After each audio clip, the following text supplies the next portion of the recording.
Bienvenue dans cette nouvelle vidéo de Lexical Info. Mali, Assimi Goïta continue de défier la SEDIO. N'oubliez pas de vous abonner à Lexical Info juste en bas de cette vidéo à Lexical Info. Au Mali, ce lundi, le CNT a validé la nouvelle feuille de route d'Assimi Goïta. Le président malien envisage de prolonger le délai de la transition et semble déterminé à ne pas se plier aux exigences de la SEDIO. À Bamako, la junte militaire n'est pas décidée à faire des quelconques concessions pour faire plaisir à la communauté économique des États de l'Afrique de l'Ouest, SEDIO. Rupture des relations diplomatiques, fermeture d'ambassades, suspension des transactions commerciales avec les pays membres, fermeture des frontières terrestres et aériennes. Le 9 janvier dernier, les présidents de la SEDIO avaient décidé de déclarer la guerre au Mali en imposant de nombreuses sanctions à la junte au pouvoir et, indirectement, au peuple malien. Réformée avant de quitter le pouvoir, la SEDIO reprochait à Assimi Goïta, qui avait présenté une nouvelle feuille de route décalant les élections de plusieurs années, de vouloir prendre le peuple malien en otage au cours des 5 prochaines années. Goïta avait finalement fait un premier pas vers la SEDIO en promettant de ne pas se présenter lors du prochain scrutin présidentiel. Mais le président de la transition refusait de revenir sur les délais proposés et affirmait vouloir entamer des réformes avant de passer la main à un pouvoir civil. Ce lundi 21 février, le Conseil national de transition, CNT, devait voter un projet de révision de la charte de transition, déjà voté par les ministres, il y a quelques jours. À l'unanimité, ses membres ont décidé d'accepter la prolongation de la durée de transition de 6 mois à 5 ans. S'agit-il d'une remise en cause de la transition? Pas vraiment, les objectifs restant inchangés. Mais la durée de cette transition est sans aucun doute le point le plus épineux pour la communauté internationale, qui estimait que des élections générales devaient être organisées le 27 février prochain au maximum. Or, il s'avère impossible de tenir ces délais. Des élections en 2027?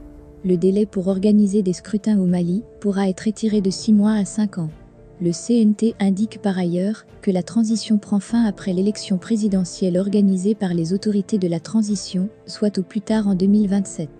Goïta et les dirigeants du CNT assurent que la décision a été prise lors des assises nationales de la refondation de décembre dernier.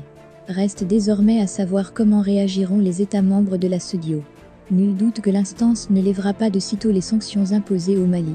En attendant, Bamako a décidé de déposer 2 recours devant la Cour de justice de l'Union économique et monétaire ouest-africaine, UMOA, concernant ces sanctions et demande l'annulation des décisions prises par l'instance ouest-africaine.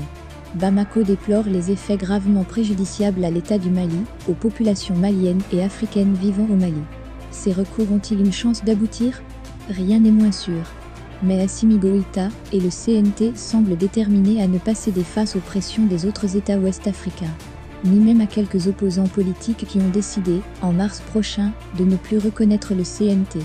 Les membres de la transition, eux, assurent que les négociations avec la SEDIO n'en sont qu'à leur balbutiement. Pour Adama Ben Diarra, membre du CNT, la prolongation de 6 mois à 5 ans est un début de discussion. Les organisations sous-régionales et internationales échangent avec les autorités maliennes et nous espérons qu'ils tomberont d'accord sur la durée de la transition. Permettre au Mali de retrouver sa souveraineté. L'attitude d'Assimi Goïta semble être à l'avantage du Mali. Le président montre qu'il ne cédera pas au chantage et qu'il compte aller au bout de ses réformes pour le bien du peuple malien. Des réformes qui ont déjà été décrites dans le projet de texte voté ce lundi. Le Mali va réduire le train de vie de l'État et permettre aux ministres de la Défense et de la Sécurité de recouvrer la plénitude de leurs attributions traditionnelles. Autrement dit, il s'agit de faire des économies et de permettre au Mali de retrouver sa souveraineté la plus totale. Et si la communauté internationale perd pied dans le dossier malien, du côté national, il y a une véritable volonté de dialogue. Le CNT va en effet probablement s'élargir aux représentants religieux, de la société civile et du milieu rural, assure le Conseil. 26 nouveaux membres sont en effet prévus, en vue d'intégrer le CNT. Merci pour votre aimable attention et n'oubliez pas d'activer la cloche de notification pour recevoir les prochaines